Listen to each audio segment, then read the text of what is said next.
The 136th witness who... It's really taking off.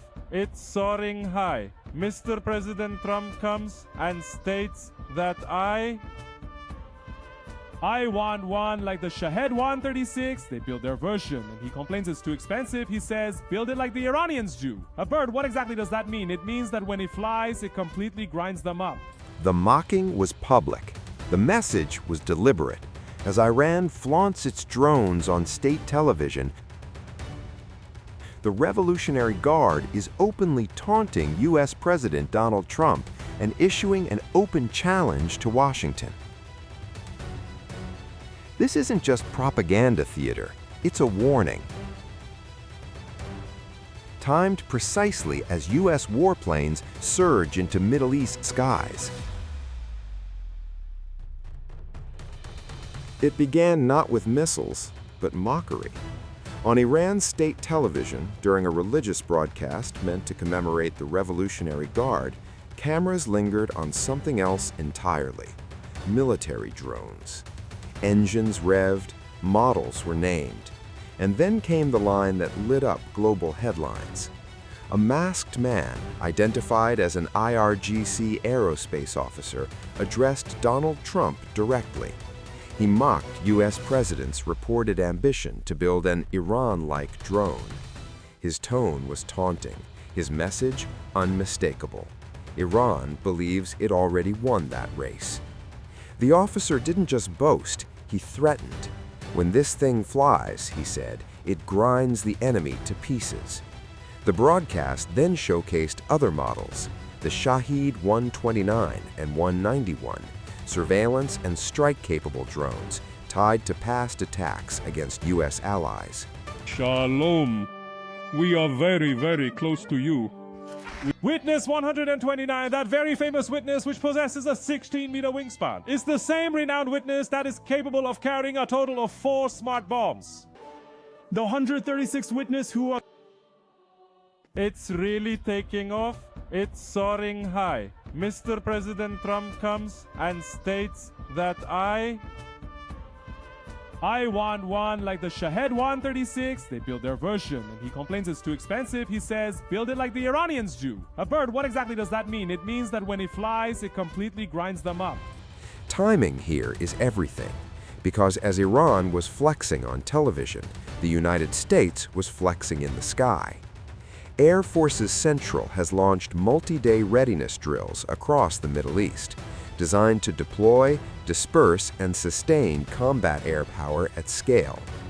Details remain classified, but the objective is clear: rapid response, overwhelming force, zero ambiguity. Aircraft carriers, fighter jets, and regional bases are all part of the posture shift. Donald Trump looms large over this escalation. He has warned Iran against executions, against crackdowns, against testing American resolve. He's also signaled openness to talks, a familiar mix of pressure and provocation. And in June, we obliterated Iran's nuclear capacity in Operation Midnight Hammer. You saw that. People have been waiting for 22 years to do that, and we were right at the end. They were about a month away from having a nuclear weapon. We had to do it.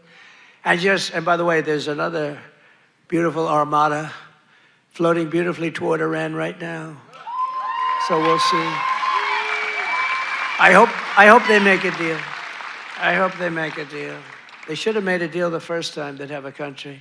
A show of force is building in the Middle East skies. As tensions with Iran boil, Washington is unleashing air power, fast, loud, and impossible to ignore.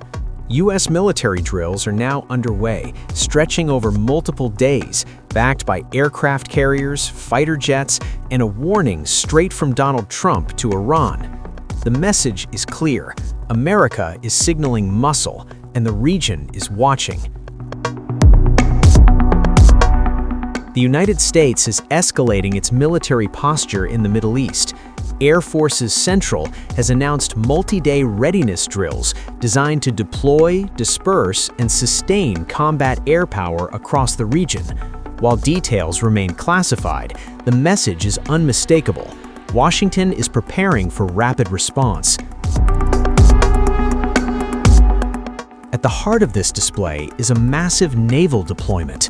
The USS Abraham Lincoln, a nuclear-powered aircraft carrier carrying nearly 5,000 sailors and dozens of fighter jets, has entered the region. It is accompanied by guided missile destroyers capable of defending against air, sea, and missile threats. Alongside the Carrier Strike Group, the U.S. has moved F-15E Strike Eagle fighter jets into the Middle East, the same aircraft used in earlier strikes on Iran.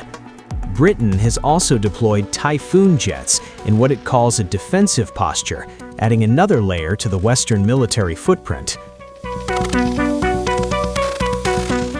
President Donald Trump has framed the deployment in blunt terms, calling it a big armada.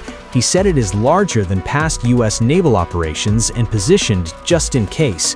Trump has warned Iran against mass executions or further crackdowns, even as he insists the door to talks remains open. The White House has sent mixed signals. Trump says Iran wants a deal and has reached out repeatedly. But the military posture tells a different story, one of pressure, leverage, and readiness. The drills are designed to prove that if diplomacy fails, force is immediately available. A newly released propaganda video claims Iran's latest hypersonic missile can split the USS Abraham Lincoln in two. The message is blunt, the timing deliberate, and the warning unmistakable. Iran's state-run Islamic ideology dissemination organization has published footage purporting to show its Fatah ballistic missile striking a U.S. aircraft carrier. The video claims American defense systems are powerless against Iran's new generation hypersonic weapons, boasting speeds of up to Mach 13. The Pentagon's naval doctrine is fundamentally built upon one core belief, the myth of the Aegis system's invulnerability. They are convinced that the SPY-6 radars and Standard 3 missiles have successfully created an impenetrable iron dome over the water. But in modern warfare, physics doesn't compromise with anyone. America's defense system operates on predictive interception, that is, calculating the target's trajectory. However, this formula is ineffective against Iran's new generation of hypersonic missiles. When a missile, traveling at a speed of Mach 13, enters its maneuver phase and alters its trajectory in a mere fraction of a second, the supercomputer on the naval vessel experiences computational paralysis. Furthermore, at this incredible speed, the plasma sheath effectively conceals the missile from radar detection. You cannot aim at something your system simply cannot perceive. However, the true nightmare is the underlying mathematics. Every single destroyer has a very limited ammunition magazine. In a saturation attack scenario, when hundreds of inexpensive projectiles are launched simultaneously alongside heavy missiles, the fire control system will experience a processing overflow. Even if they manage to intercept 90% of the incoming targets, the $20 million munitions will be exhausted by the $20,000 drones. And at the very moment those launchers are completely empty, the massive $10 billion carrier becomes a completely defenseless target. Here, the reaction time is less than 3 minutes. In this asymmetrical equation, aircraft carriers are no longer the hunters. They are big, slow-moving targets who have quite voluntarily entered the killing zone. This is a war that America has already lost on the calculator before firing the very first bullet. The release comes as reports confirm the U.S. aircraft carrier strike group is heading towards the Gulf amid rapidly escalating tensions with Tehran.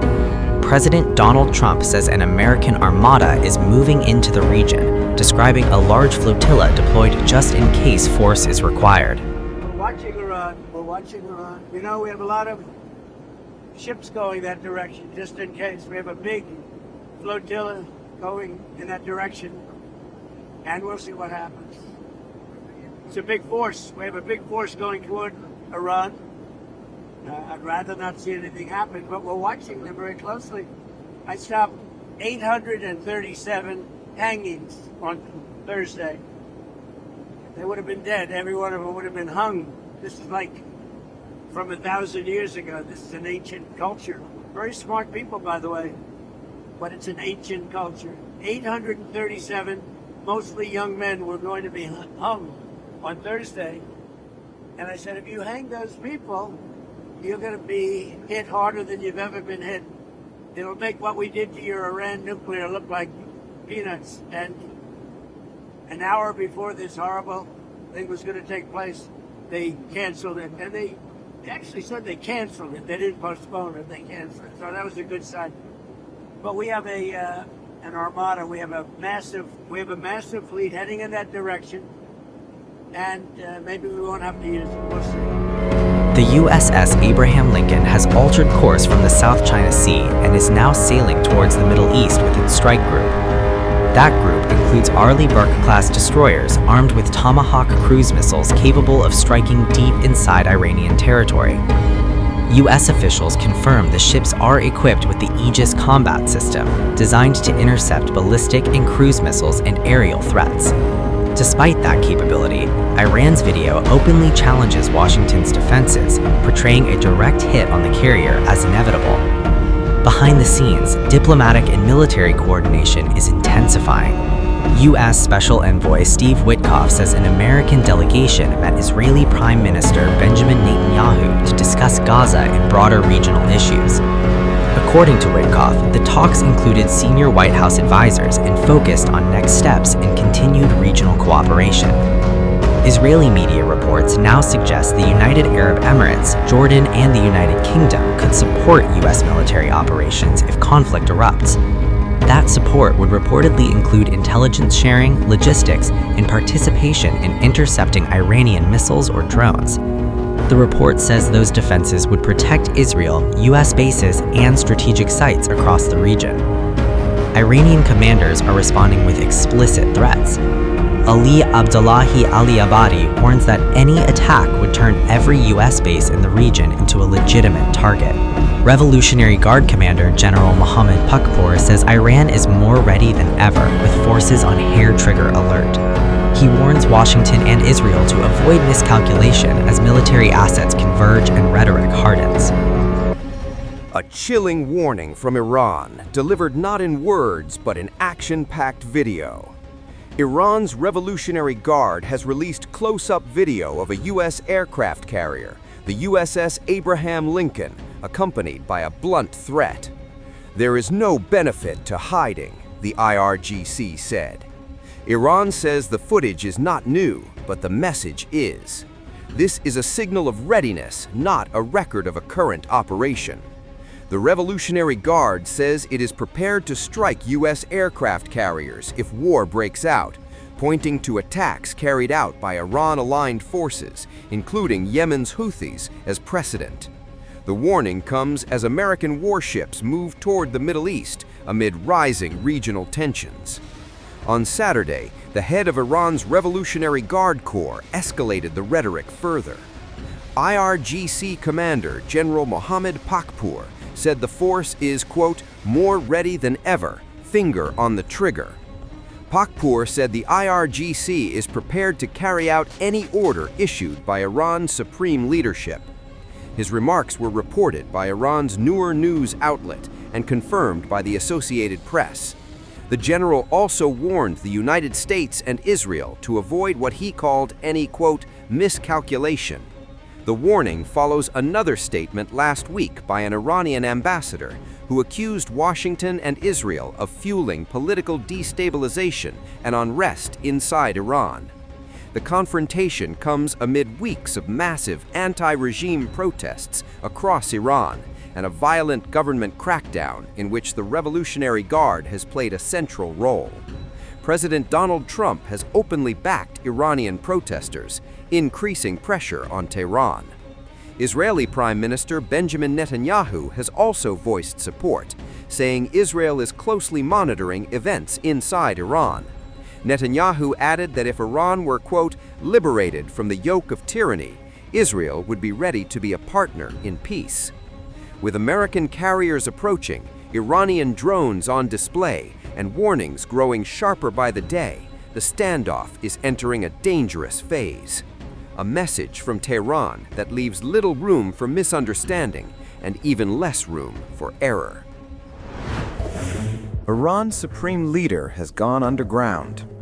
As U.S. warships surge toward the Middle East and tensions spike to their highest level in years, new reports say Ayatollah Ali Khamenei has moved into a fortified bunker in Tehran. Amid fears a U.S. strike may be imminent. What's unfolding is not just military brinksmanship, but a crisis converging on multiple fronts. War warnings abroad and unrest at home.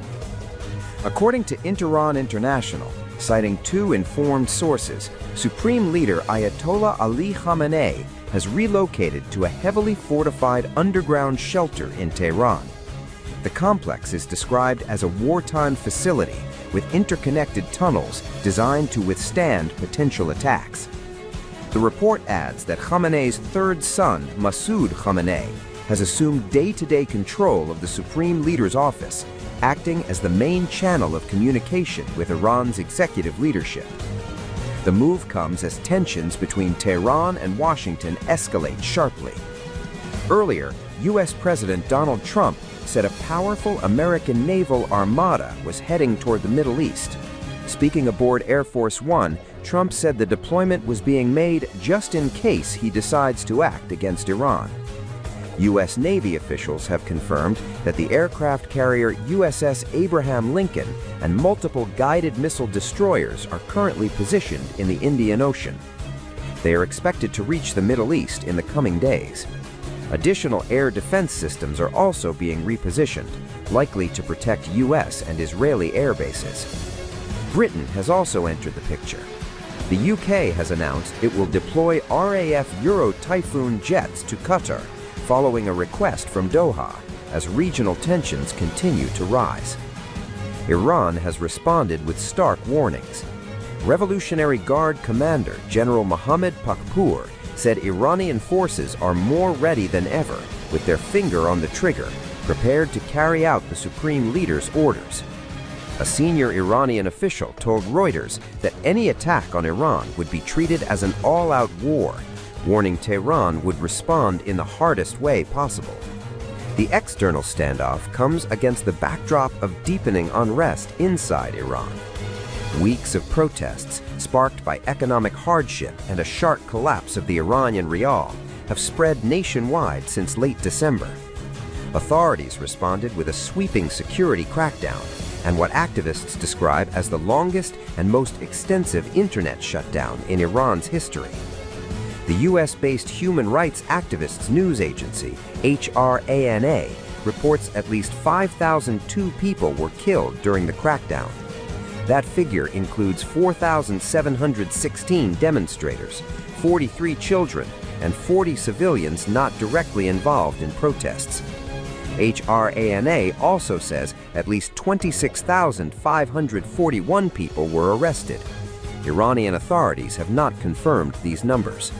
Addressing an emergency session of the UN Human Rights Council in Geneva, UN High Commissioner Volker Turk said thousands, including children, had been killed. He urged Iran to end what he called brutal repression, calling for a moratorium on the death penalty and raising concerns about forced confessions and summary trials. Amid mounting international pressure, Iran has acknowledged diplomatic backing from India. Mohammad Fatali, Iran's ambassador to New Delhi, publicly thanked India for opposing a UN Human Rights Council resolution aimed at scrutinizing Iran's rights record. He called India's vote principled and firm, a rare show of support at a moment of soaring Iran-US tensions. Meanwhile, Supreme Leader Khamenei has gone underground. U.S. warships are moving into position, and Iran warns of all-out war. The Middle East is poised on a knife's edge. This is no longer just a diplomatic crisis. It is a collision of military escalation, internal unrest, and global power politics unfolding in real time.